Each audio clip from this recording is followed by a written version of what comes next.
need every single person uniting on this issue to say abortion is wrong. Our children deserve better, and we will speak up and fight until abortion is not only illegal, but unthinkable. I hope that I can be a resource to you. I know the only difference between me now and me when I first started is the knowledge that I have. I promise you, when you have a good understanding of pro-life apologetics, you won't be scared to speak out. Why? Why are we still protesting? Why are we still having to talk about this issue? It is a basic human right to have an abortion, to have a choice. The reason we're still having the question is because some people don't want to accept the natural consequences of heterosexual sex and be inconvenienced by another human life and want to selfishly choose to end human life in order to have their whims met. For the vast majority of circumstances where women are pregnant, they've consented to the act of sex, and since pregnancy is a possible consequence, they have to accept that. Kind of like if you play baseball with your child in the street and your son hits the ball and it goes through your neighbor's window. You can't say to your neighbor, you know, I consented to playing baseball, but I didn't consent to the ball going through your window, so I'm not going to pay for your window to be fixed. But Brunta, you've just acknowledged that when you consent to sex, you are consenting to the possibility of pregnancy. So there you have it. There you are. You have consented to that. Now, you might not want to become pregnant. You might want to use all sorts of contraceptives and things like that. But surely, I mean, you've just said it yourself. You are consenting to that possibility. And so now you're telling me that if one wants to then withdraw one's consent because one doesn't want to be uncomfortable for some matter of months, you're saying that the better alternative is to just kill the baby whom you have acknowledged is alive? Sorry, you guys. I know it was written, or your interpretation of a book written 5,000 years ago. What? What is he talking about? Some might think he's talking about the Bible, but no one said anything about it. And Bill is a science guy. He would have to know that the oldest parts of the Bible were written 4,000 years ago, and the official canon wasn't finished until 1,700 years ago. I mean, the part of the Bible that says thou shalt not kill makes it pretty clear that abortion is wrong, but our argument here is one of embryology. Human sperm plus human egg equals human zygote. So it doesn't sound like he's discussing the same books as us here. Also, if the unborn child is not a person, pro-choicers are obligated to draw an ideological consistent line for when it becomes one in order to justify killing them before that. At what point during neonatal development does an unborn person magically become human, Bill? Is it a human at 9 months, immediately before birth? What about a baby which is 1 month premature? That child has human rights. Are those granted by the birth canal? Have you thought about any of these things, or am I speaking in 5,000-year-old religious texts? After suctioning the amniotic fluid out from around the baby, you introduce an instrument called a Sofer clamp. It's about 13 inches long. It's made of stainless steel. The business end of this clamp is about 2.5 inches long and 1/2 inch wide. There are rows of sharp teeth. This is a grasping instrument. When it gets a hold of something, it does not let go. A D&E procedure is a blind abortion, so picture yourself introducing this and grabbing anything you can blindly and pull, and I do mean hard, and out pops a leg about that big, which you put down on the table next to you. Reach in again, and pull out an arm about the same length, which you put down on the table next to you. And use this instrument again and again to tear out the spine, the intestines, the heart and lungs. Head on the baby that size is about the size of a large plum. Can't see it, but you pretty good idea you've got it if you've got your instrument around something and your fingers are spread about as far as they go. You know you did it right if you crush down on the instrument and white material runs out of the cervix. That was the baby's brains. Then you could pull out skull pieces. And you have a day like I had a lot of times, sometimes a little face comes back and stares back at you. Congratulations, you just successfully performed a second trimester D&E abortion. My biceps appreciate when the ditch works. I might have to hit the gym for this.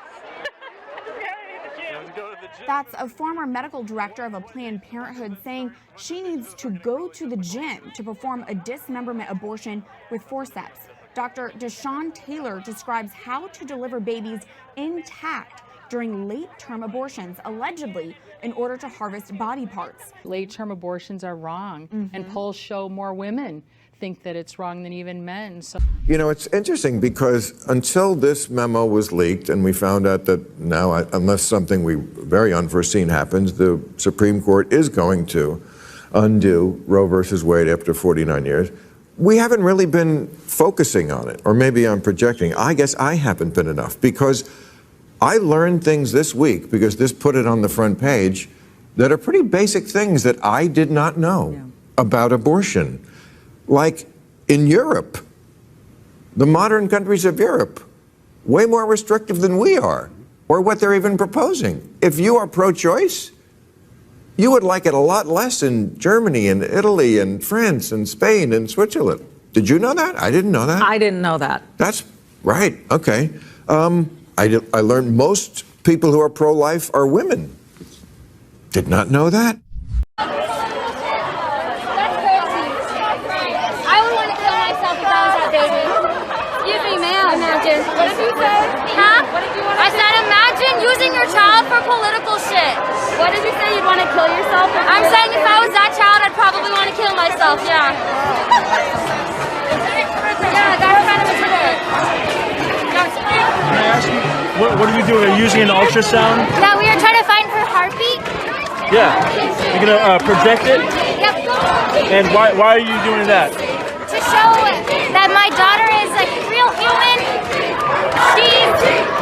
She's in my body. Yes, I'm responsible for her, but her life matters too. And this march, they're not marching for preborn women. That's why I'm here, and my daughter's here, so that they can have a voice as well. What is your message to the other side, all these young women that are out here against the pro-life movement? What would you say? I would just hope they listened and had open ears to this heartbeat and to what we have to say, because we're not here to fight anyone. We're just here to say, hey, we want all women to be included, whether they're born, unborn, black, white, different opinions, different genders, you name it. We're leaving women out by having this conversation, by them yelling at me, saying F off, go home, and your kid should be aborted. That's disgusting. That's not feminism. Thank you so much. Please be safe out here. It is a clump of cells when I'm a clump of cells. Why do you think that it is a human being on par with requiring the rights that are seen from someone like you or myself? Yeah, I think that science would disagree with you because DNA has already, the DNA of that fetus, embryo, zygote, whatever you want to call it, is human DNA, and it's not anything else. It can't ever be anything else. That was a baby. Let me tell you something. What you ended was a unique genetic code that had eye color, hair color, how tall it would be, how much it would weigh, its personality, proclivity toward mental illness, what kind of hair pattern to male pattern baldness. When you had that abortion performed, you eliminated all of that. That's a scientific fact. One of my favorite conservative tropes where people falsely equate a female having autonomy over her own body to murder. Yes, well, given that the instance of a woman exercising, quote, autonomy, unquote, of which we speak, is one in which said woman ends the life of an unborn child, isn't it you that's falsely equating murder with autonomy? Primary response is that we need to remember the rights of the unborn as well. While we need to support women who are in difficult situations, we're not here to say that there's not suffering and that those women aren't going through very real struggles, but we are here to say that we also need to remember the second person that's involved in that situation. So I tell many people, I would do anything to help a woman in unplanned pregnancy except allow her to take the life of her unborn child. So if that baby inside your womb is not your body, it's an autonomous human being, then you don't have the right to kill it. Why? Is this a shock? It shouldn't be, considering that Democrats have repeatedly voted against measures like the Born Alive Infant Protection Act, which protected babies after they were born alive. It's in the name. Barack Obama didn't vote president, he voted no. This has been the MO of those in power for a long time, by the way. It's just, they haven't had it completely unfettered. And if you want to know what it looks like, just look at New York. Yeah. And the digoxin hasn't been successful in inducing cardiac arrest. And this baby is alive. Well, first of all, I think that's a really rare occasion. Thank you. I think it's a really rare occasion. So I don't think it's all abortions, but It is rare, but it does happen because a group of abortion survivors were just at the White House. So it does happen. So do you think it's a baby? No. I mean, there are some states, I don't know if you're aware of, it was Elizabeth Warren, Klobuchar, a few people, Democrats voted against the Infants Born Alive Act. And what was happening in places like, I believe, Illinois, Virginia, I don't know the exact states, babies that survived abortions were being left to die. And the bill just demanded that babies that survived abortions just be legally required the same medical attention that all babies are given, as opposed to just because you don't want them, but they already survived the abortion, they've come out of the birth canal. And there were a lot of Democrats who voted against that. Really? Because they thought that was infringing on abortion rights. What happens if the baby is born alive? Because that was a big thing about Kermit Gosnell killing babies born alive. And she said, well, we would give it comfort care. And you could see all these journalists going, comfort care, what's that? And then she explained what comfort care was, that you put the baby aside, keep it warm, and it will die naturally. And it's like, so hold on, this guy has been charged with stabbing babies born alive, but it's legal in this country, in this state, to let a baby born alive die of neglect and dehydration. So in this particular example, if a mother is in labor, I can tell you exactly what would happen. The infant would be delivered. The infant would be kept comfortable. The infant would be resuscitated if that's what the mother and the family desired. And then a discussion would ensue between the physicians and the mother. So I think this was really blown out of proportion. But again, we want the government not to be involved in these types of decisions. Will they resuscitate it? Like, will I have to take care of it? Okay. No, but the digoxin is probably the best thing for it. That way there's no suffering. Okay? Okay. I need your signature and date on that line, and then we'll get you going. If that does happen, like if they do it, if I were to choose to do it that way, like, you would just let it go, right? Okay, so you would just let it die on its own if it was whole and breathing. Yes? They will not resuscitate. Okay. Yeah. Just let it die on its own and, okay. And the chances of it coming out with a heartbeat are kind of slim because, like I said, it's a procedure where they use instruments and suction, and it's most of the time they don't come out whole. Okay. You know. But if it does, then I don't have to worry about getting in trouble or taking a baby home. Oh, no. Okay. When I asked Dr. Taylor, this longtime Planned Parenthood abortion doctor, what her standard procedure was for verifying signs of life, this is a doctor who does abortions up to 5 and 6 months of pregnancy on healthy, viable children.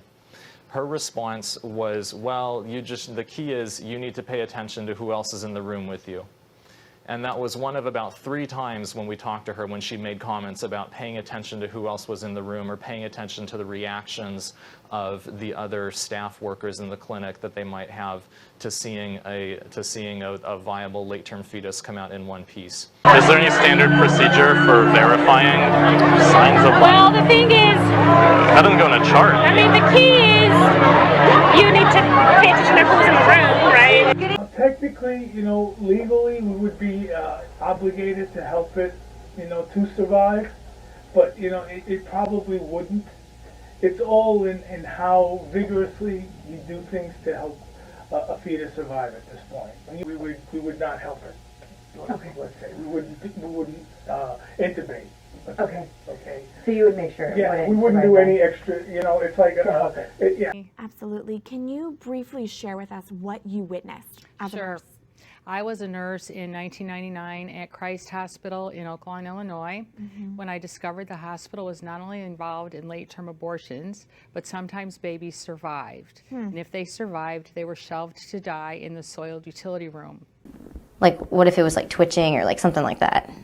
Like, the solution will make it stop. For example would be, why does it go from being, you said a woman's choice, it's her body, her choice. Well, the woman doesn't have 20 fingers and toes. The woman doesn't have 4 eyes. If the boy has a penis, the woman doesn't have a penis.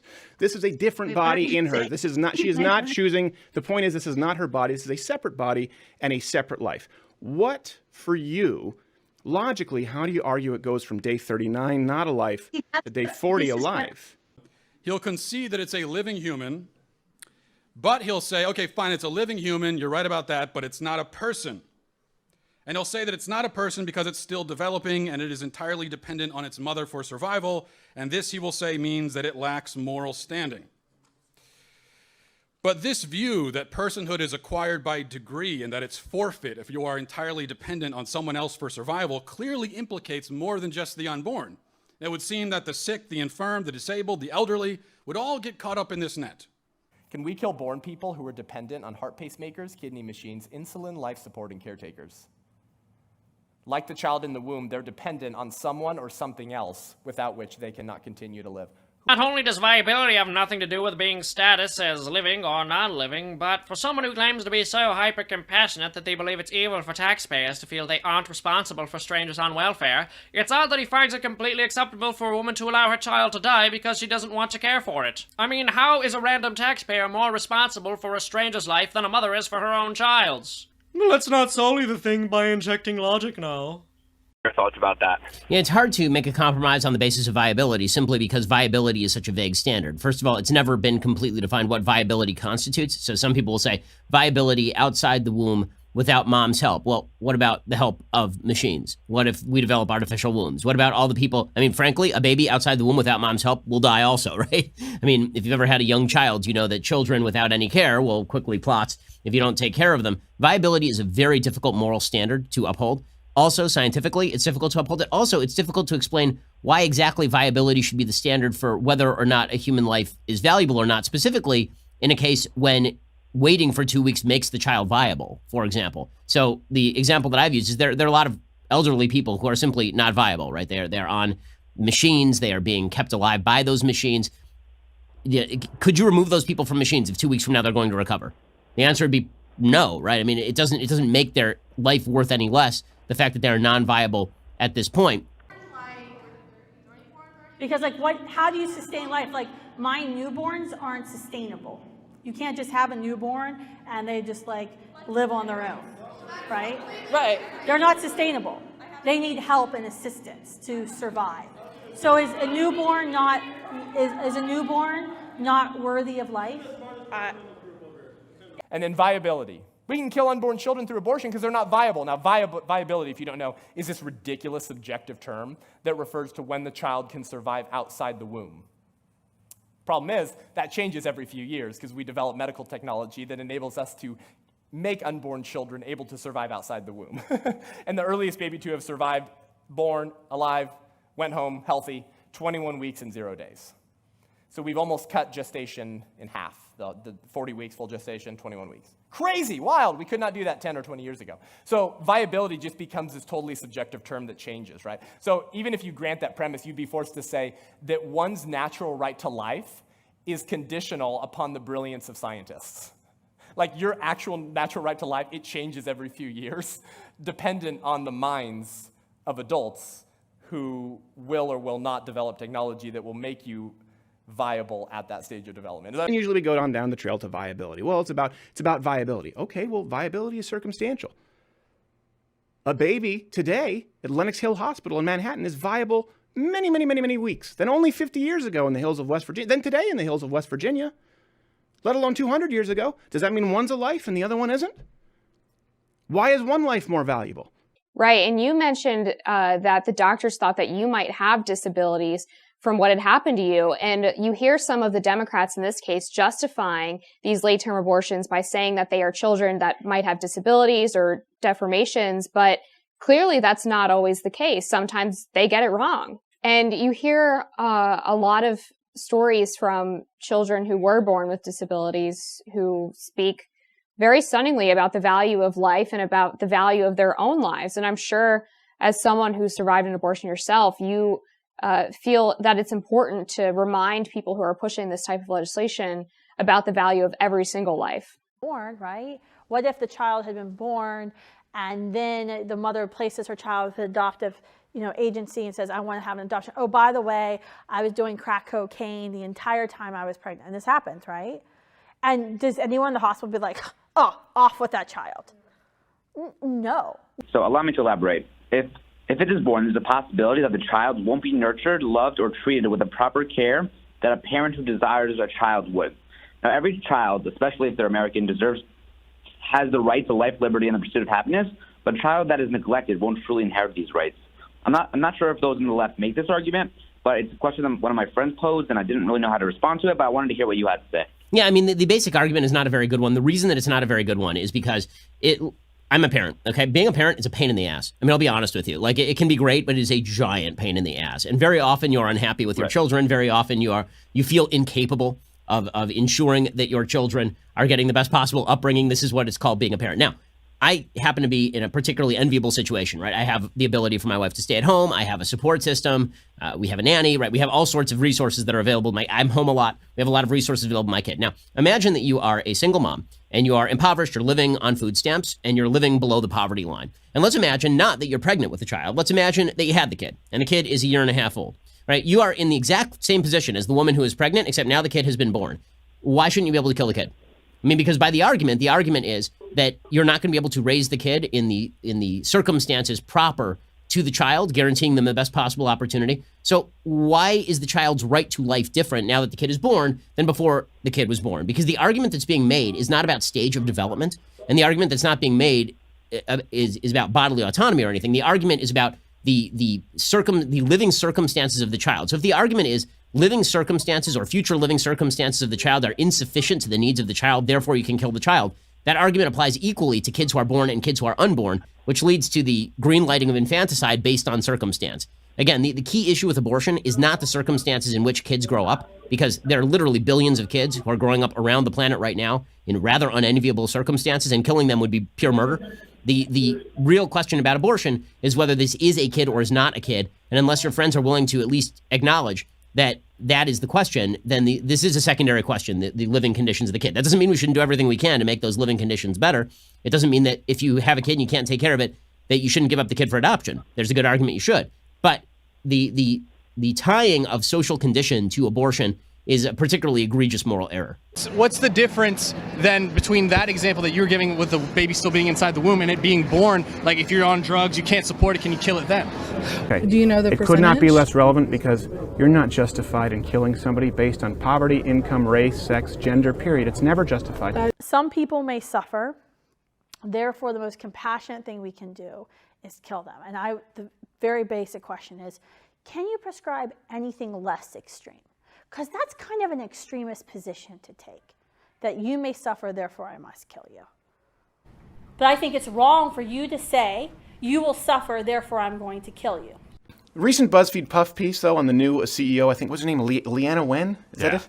They had a headline about Planned Parenthood focusing on non-abortion services, and Leanna Wen then contradicted it, corrected them with a tweet claiming that abortion was, quote, their core mission. It's really fucking laughable that it's only white people equating slavery to owning an abortion. Not once have I heard one black or woman of color. Faith, do you want to come up here? Because apparently color matters. I am pro-life because life begins in the womb at conception. And I think that our personhood, our rights should not be based on having to be human plus something else. That's exactly what happened with slavery, where we were told that you have to be human plus not black. And now we're saying that you have to be human plus a certain age, or human and in a different location. I just want to note that as a black woman and as a person who got my degree in biology, life does begin at conception. Majority of people, no matter what they call themselves, pro-life or pro-choice, majority of people have a conscience, have an icky feeling in their gut when they hear the word abortion. This is why people don't like to talk about abortion. It's why I'm like the least favorite person to invite to a dinner party. The majority of people do not like the term abortion. So forcing the left to actually have to use that term is perfect, because that's what we have to do. We have to expose what abortion is. This is why we talk about the use of imagery in our movement. Should we show victims of abortion? How do we highlight what goes on inside the abortion facilities? Because we know if people knew what was going inside Planned Parenthoods every day and other independent abortion facilities, Americans wouldn't tolerate it. And it's the same thing with the terms. Right? When you use terms like reproductive justice or reproductive rights, euphemisms, the abortion industry hides behind those terms. No, just say what it is you're talking about. What you're talking about is abortion. And everyone knows when they hear the word abortion, we're talking about killing, ending the life of another living human being. And top of the mind polling shows this. It was about 10 years ago, there was a poll that came out with top of the mind polling with young people. And the majority of people, when they heard the term abortion, and this didn't matter if they were pro-life or pro-abortion, whatever, when the majority of people heard the word abortion, abortion, the top 3 things that came to their mind was death, killing, sadness. Margaret Sanger. Some woman-hating radicals may point out that she was a eugenicist who literally wanted to wipe black people off of the face of the planet and founded Planned Parenthood for the purposes of racial hygiene. But these people are obviously misogynist. And yes, to this day, Planned Parenthood may abort and sterilize blacks at a disproportionately higher rate than whites, but that's just because of economic circumstances. Take our word for it. Cops may shoot blacks at a higher rate than whites, but that's because blacks tend to live in low-income, crime-heavy areas. It's not hatred or oppression, it's just logistics and economics. What a terrible excuse made by a bigot. I may abort blacks at a higher rate than whites, but that's because they tend to live in low-income, crime-heavy areas. It's not hatred or oppression, it's just logistics and economics. Wow, what a great point. It's clear to see that an organization founded with the intention of sterilizing everyone who wasn't rich or white surely deserves $540 million tax dollars a year. Only anti-feminist woman haters would disagree. Not at all, because it depends on what they're doing, because it seemed like back in the days, Plan B was all in, like, black people's neighborhoods. Yeah, well, do you know Planned Parenthood, Margaret Sanger, they set up shop, these abortion clinics in black neighborhoods because she wanted to abort more black babies. Yeah. In her own words, Sanger pushed for a society that limited births to those she deemed fit to have children. Well, I think the greatest sin in the world is bringing children into the world that have disease from their parents, that have no chance in the world to be a human being, practically. Delinquents, prisoners, all sorts of things just marked when they're born. In 1916, Sanger opened the country's first birth control clinic. As a member of the American Eugenics Society, she advocated improving the genetic composition of humans through controlled reproduction of different races and classes. She often wrote about the issue in the journal she founded, called the Birth Control Review. In 1919, writing, I personally believe in the sterilization of the feeble-minded, the insane, and the syphilitic. The most urgent problem today is how to limit and discourage the over-fertility of the mentally and physically defective. It means the release and cultivation of the better racial elements in our society and the gradual suppression, elimination, and eventual extirpation of defective stocks, those human weeds which threaten the blooming of the finest flowers of American civilization. Sanger once shared her vision for a preferred race at a women's branch of the Ku Klux Klan, writing in her autobiography, Always, to me, any aroused group was a good group. There are a number of states that don't report or record or keep data on how many, on the racial breakdown of abortions. So I'm pro-choice, but one of the most eye-opening statistics that I heard that was for many years in New York City, there were more black children aborted than were birthed, and it sounds so outrageous. Exactly, it sounds that outrageous where you're just like, wait a minute, what? Margaret Sanger and the organization that she founded since 1973. Almost 17 million unborn black babies have been murdered by that organization. I think that's something that we should really be concerned about. The fact that the United States government gives $568.7 million to an organization that was founded by a white supremacist, a racist, a person that spoke at Klan rallies, that referred to blacks as undesirables and weeds, I would join forces with you in a heartbeat to say that we need to cut off funding to an organization like that called Planned Parenthood.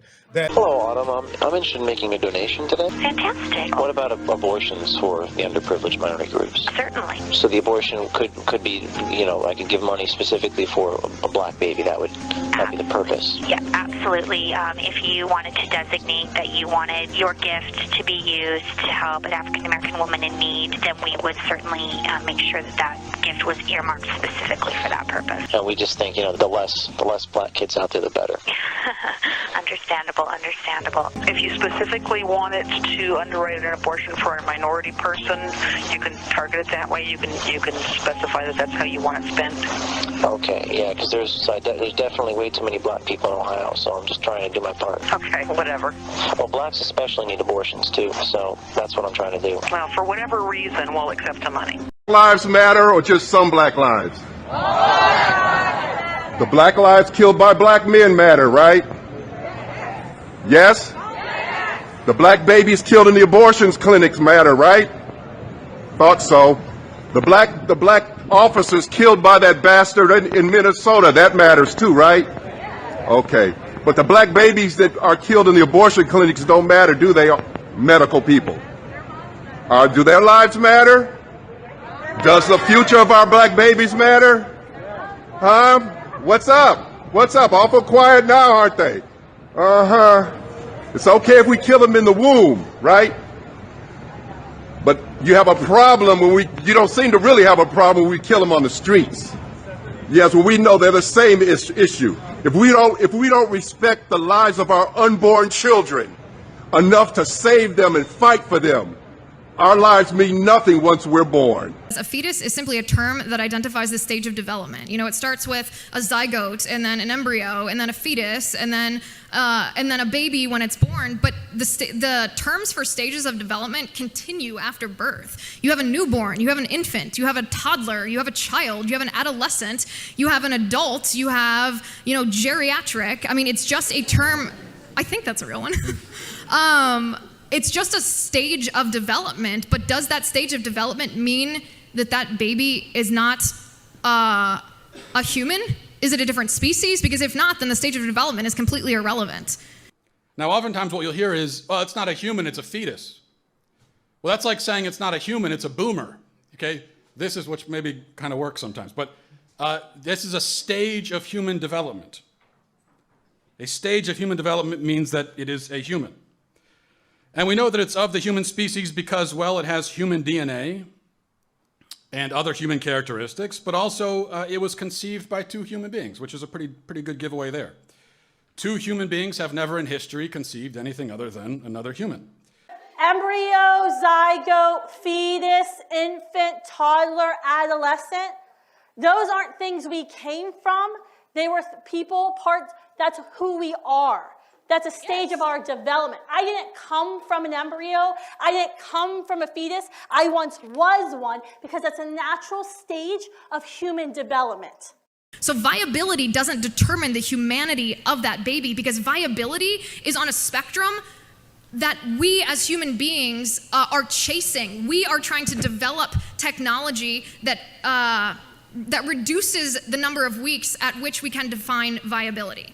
And again, that has nothing to do whatsoever with humanity. So let me ask you this. If we all acknowledge when we're talking about a heartbeat, Bill, okay, that you're stopping a heartbeat, and it's not the mom's heartbeat. The mom doesn't have two hearts. She's not a medical marvel. At least most of them, right? Well, I would think Dr. so. Ben Carson isn't having to come in and separate all of them. So my question to you is, if you're ending a heartbeat, whose heartbeat are you ending? What about ability to feel pain? The baby doesn't know it's being suctioned or having its limbs ripped off its body. Well, actually, the most recent science of neural pain has suggested that the unborn child responds to stimuli as early as 7 or 8 weeks. And then by 18 weeks, they're fully capable of experiencing pain at the same level of you and I. So when you kill an 18-week unborn child, it is as painful to them as if I ripped your limbs off your body. But let's grant their premise. Let's say it's at 8 weeks, or 6 weeks, I'm sorry. Okay, they can't feel pain, right? Well, then can we kill born people with the condition congenital analgesia?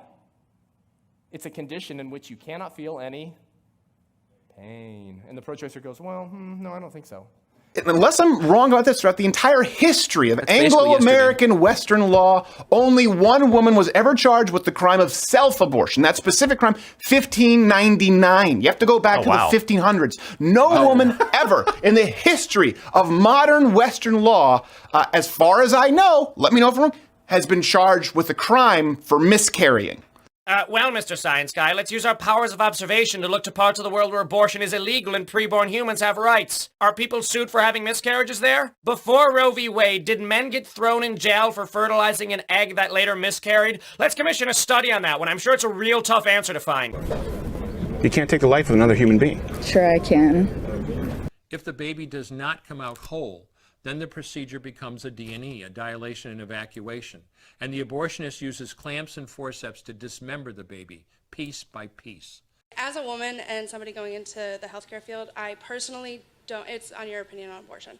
I personally don't think that I could have an abortion just because morally I feel like for myself it wouldn't be the right choice.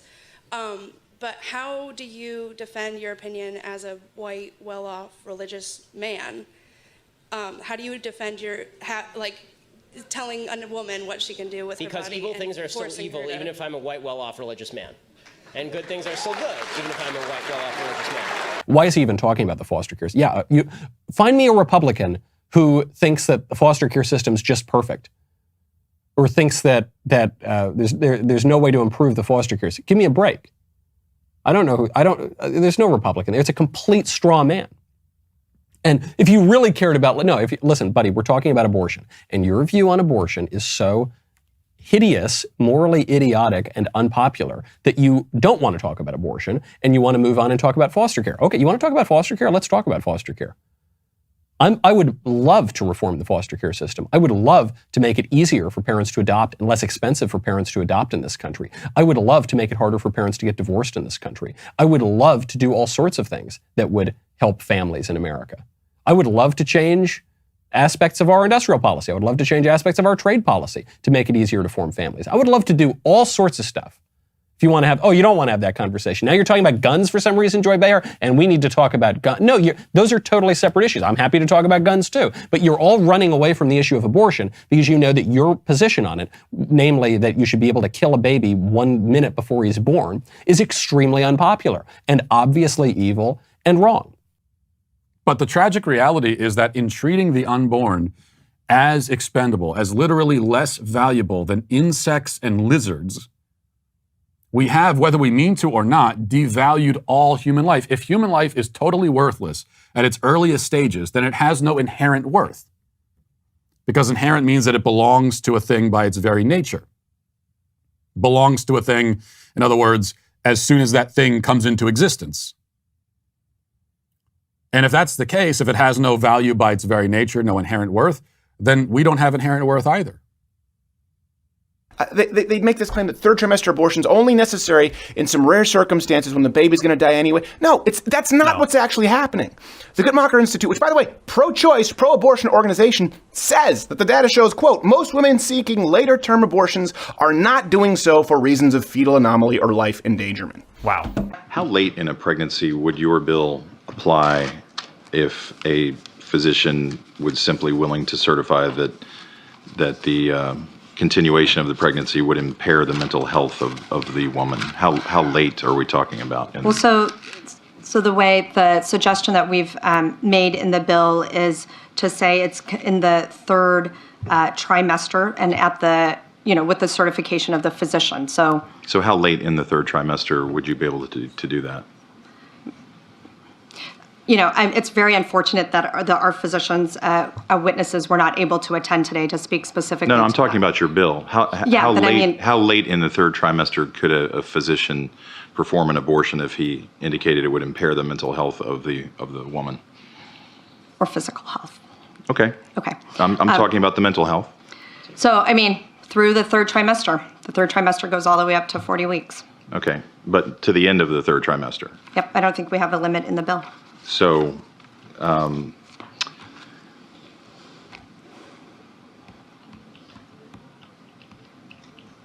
where it's obvious that a woman is about to give birth, she has physical signs that she is about to give a birth, would that still be a point at which she could request an abortion if she was so certified?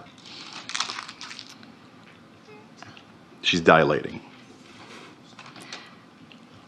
Mr. Chairman, that would be a decision that the doctor, the physician, and the woman would make. I understand that. I'm asking point. if your bill allows that.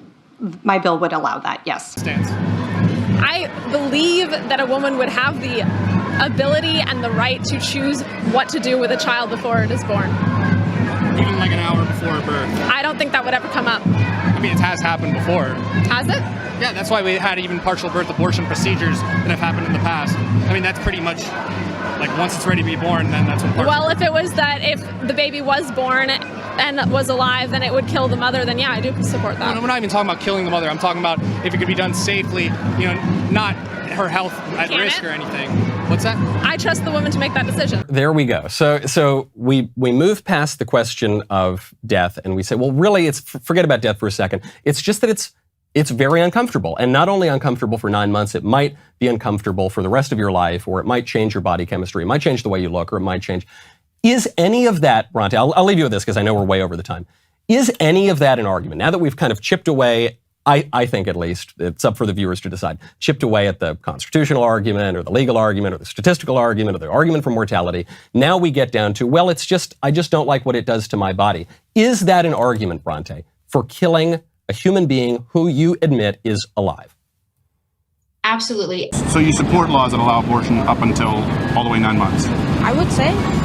I'm just a little confused. Would you restrict it then, if you're saying? No. Okay, so someone should be able to abort at 8 months, 9 months? If that's what they choose. And she snapped at her and just said in a really angry voice, I don't want to look at it, I just want to kill it. And I thought, what has this baby ever done to you?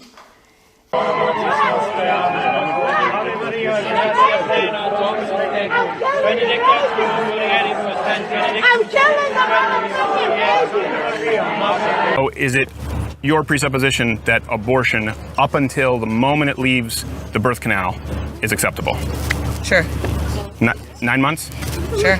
8 months? Sure. You don't believe that's a life? No. Body autonomy? I know what it means. Yeah. You know what? Yeah. Yeah, I know what it means. That's not what the discussion's about. It is. That's exactly what a pro-choice argument is. No, it's not. It's about body autonomy. Wait, I'm telling you it is. Wait, how? What do you mean? Yeah, I know you tell me it is, and I had somebody here tell me that they were a man and to use different pronouns. Reality is reality. It's not body autonomy if it's a 9-month-old baby. I'm going to touch on that because it's extremely relevant given what just happened in New York. The Reproductive Health Act just passed. For people who don't know, I think the bill actually broadens this, if I'm not mistaken, a health exception for abortions up to, as you just mentioned, 24 weeks. That's up to 9 months of pregnancy for age, economic, social. There's a list on the website. Do I have that about right? So you can have an abortion for any reason up until 24 weeks, which is 6 months of pregnancy.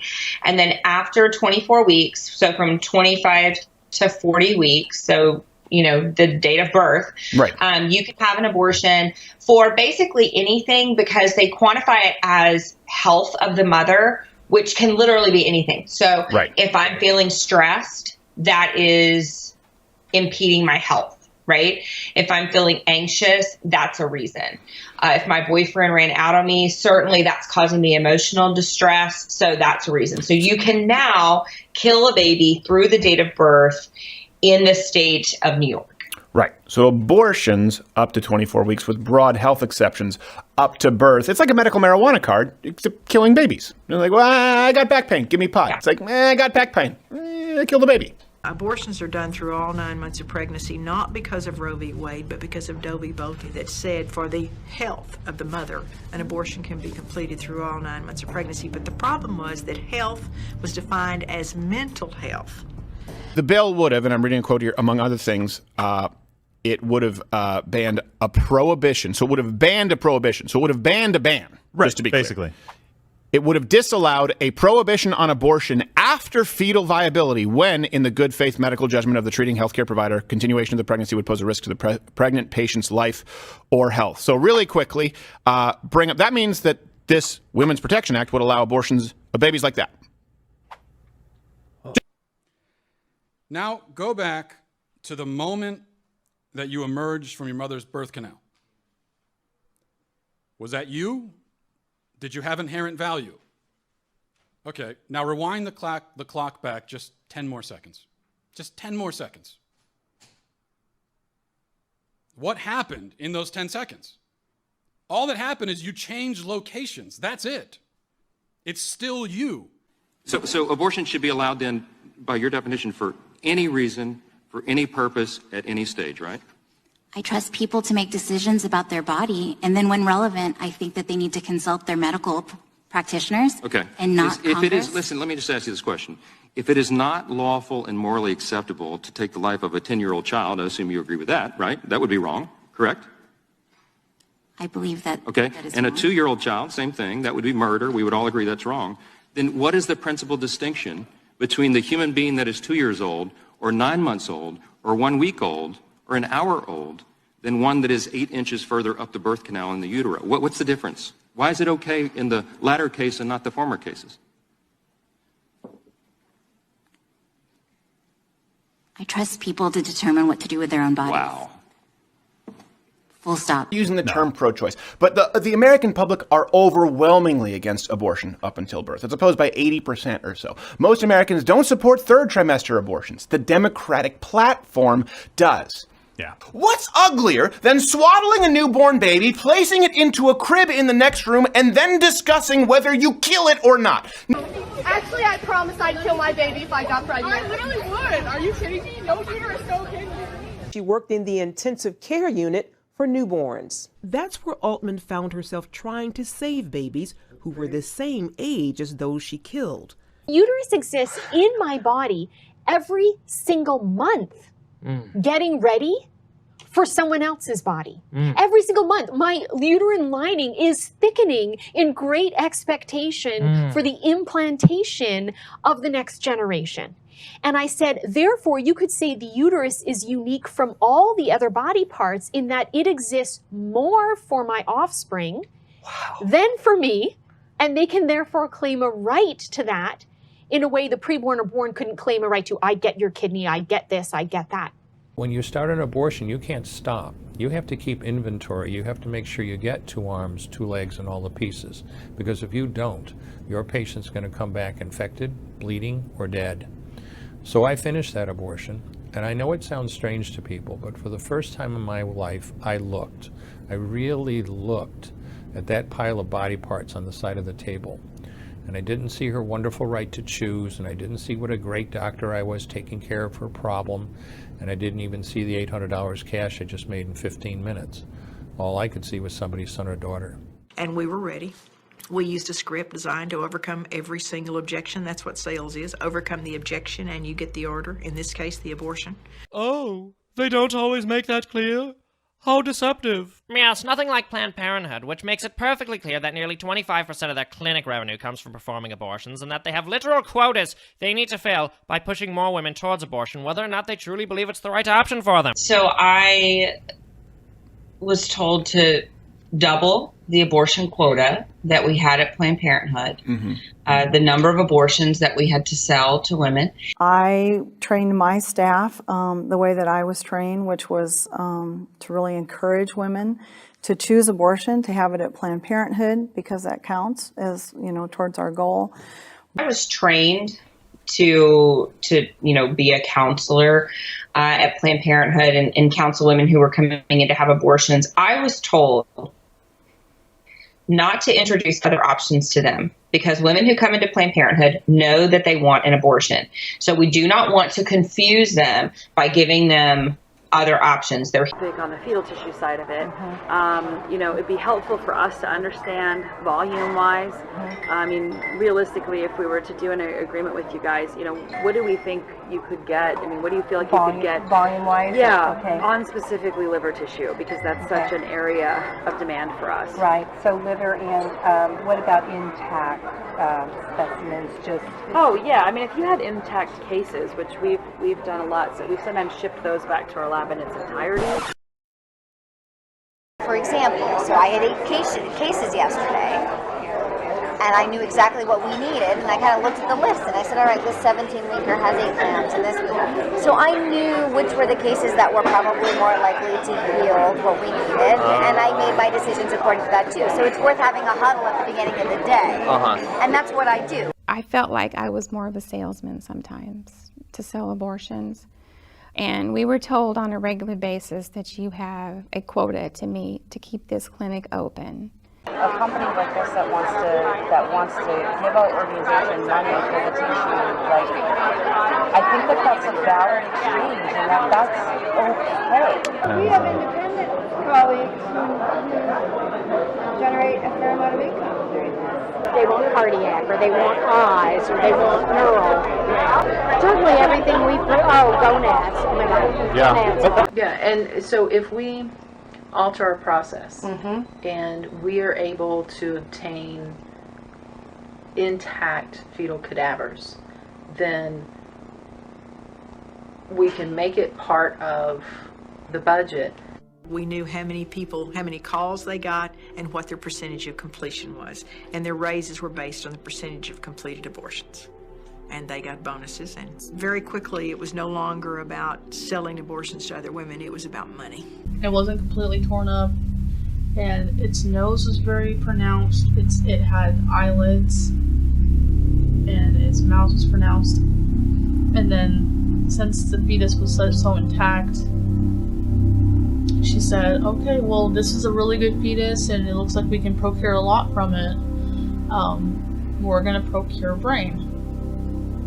So, the moment I hear something like that means we're going to have to cut the head open.